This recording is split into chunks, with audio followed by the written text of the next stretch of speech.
Brian, can I add something before you? Sure.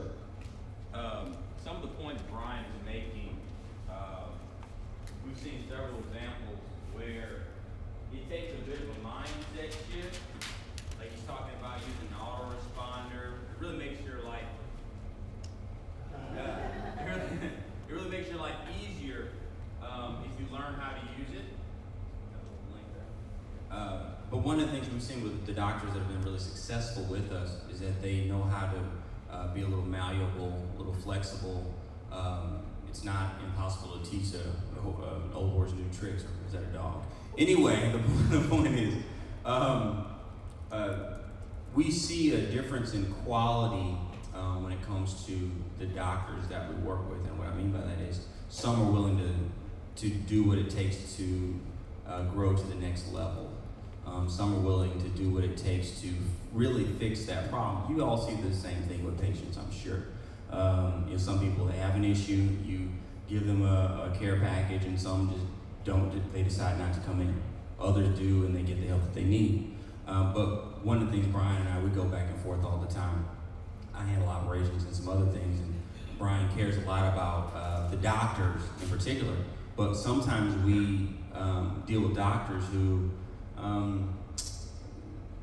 they don't have what it takes, just to be honest. If you know what I mean. I know you all have friends that are doctors, and different people are just different. Yeah, not to be too PC about it, but different quality, different levels of people who want different levels of success. You all are out here today on a Saturday, during the whole coronavirus situation, and you're here and doing what it takes to grow. But some people just aren't willing to do that. And when Brian and I go back and forth about the doctors that we let into our program or that we choose to help or work with, because we don't work with everybody, because it takes a certain type of doctor to be able to see success with our program, meaning a type of doctor who wants to do what it takes. Meaning, let's say if they've never used an autoresponder before, they've never used a CRM before, don't even know what a CRM is, okay, well, there's certain things you can do in order to automate your life to make things easier for yourself, but there's a little bit of a learning curve. Usually not much, because who's used a CRM before? Okay, Brian, what does CRM stand for? Customer relationship management. Okay, so there's many out there. The Basecamp, Hubstaff is more of a time tracking solution. For CRMs, it would be more like Salesforce. If you guys have heard of Salesforce.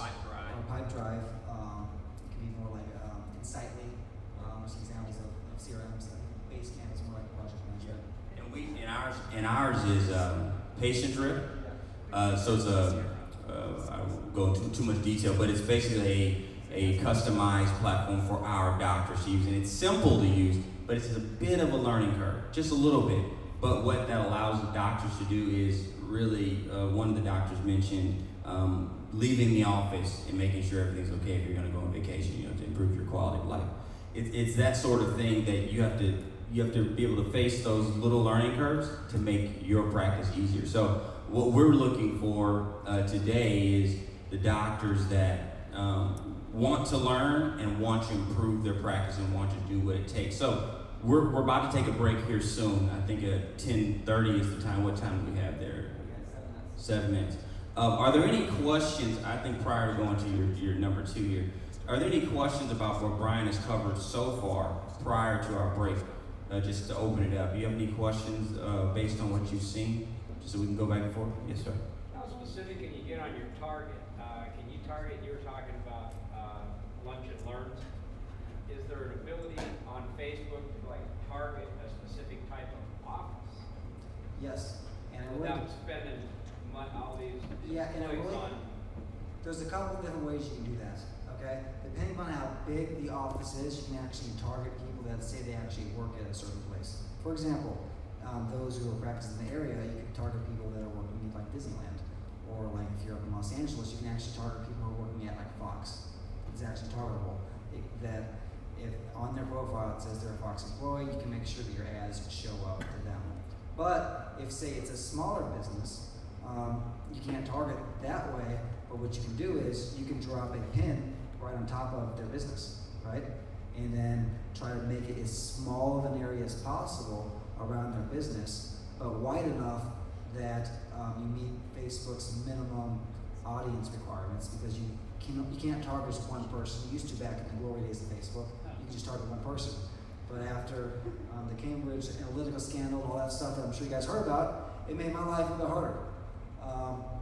But you can still do that. You drop the pin, and then what you do is you can actually address that business in your ad. You can say, hey, XYZ employees, we're offering this awesome lunch and learn to employees because we want to care and give back for all that you're doing. Hey, Santa Ana School District teachers, we want to be a blessing to all teachers because we believe in how you're investing in this future generation. Because of that, we want to extend the offer for a free wellness seminar.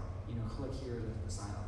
And so those are a couple different ways that you can target that. You could also target them on LinkedIn as well. So you don't just have to target people on Facebook. LinkedIn is a viable manner to do like B2B targeting. How about cost per click? Does it go up the more specific you get, or does it stay pretty much consistent with? It depends. Here's the thing: you can literally run the exact ad in the exact city with the exact landing page, the same ad copy in 4 different locations, and the price is going to be different.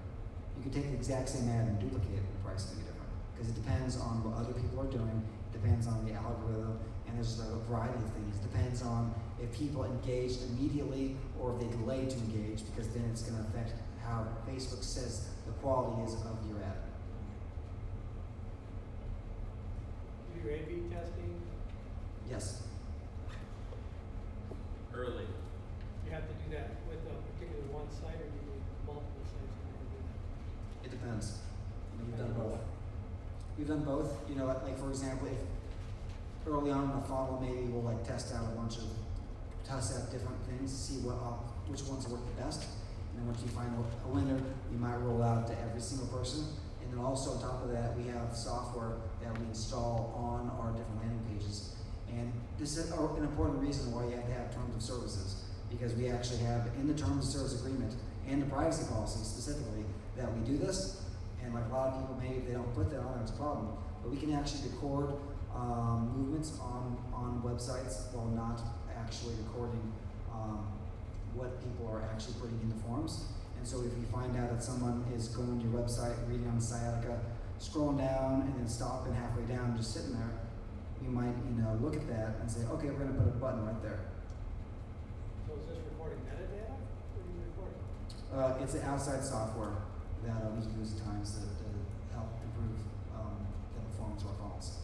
And so it's software we install on there. It records it. It records heat movement, but also movement on both a desktop and a laptop or in a mobile device. So you can actually see when people are clicking and when they're scrolling, how long they're on there.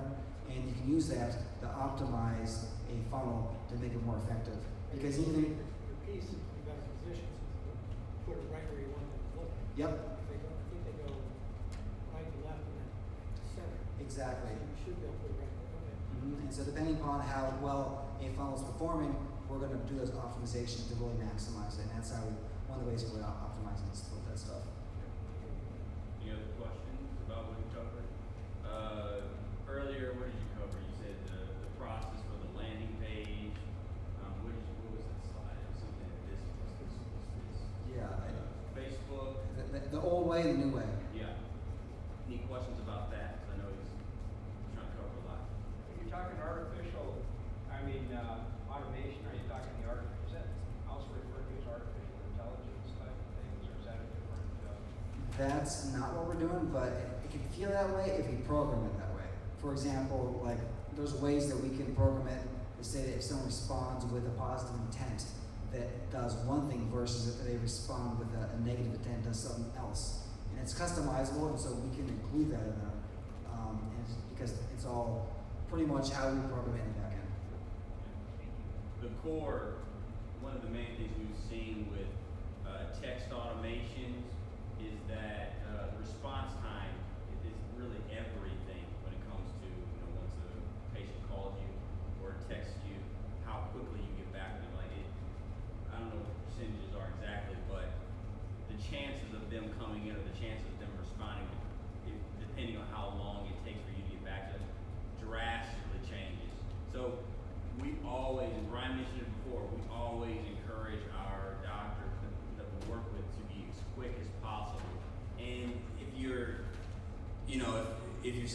my staff's got it under control or whatever. And Brian might ask, okay, well, how many times exactly are they reaching out to them?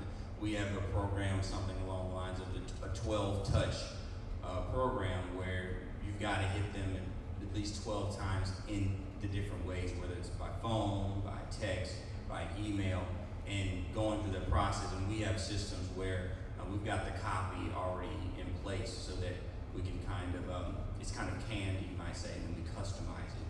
We customize it for you so that it feels natural. It's not cookie cutter. I think it's really important that when we create campaigns, we have a framework, but we create something that's relevant and specific to your practice, that meets your practice goals.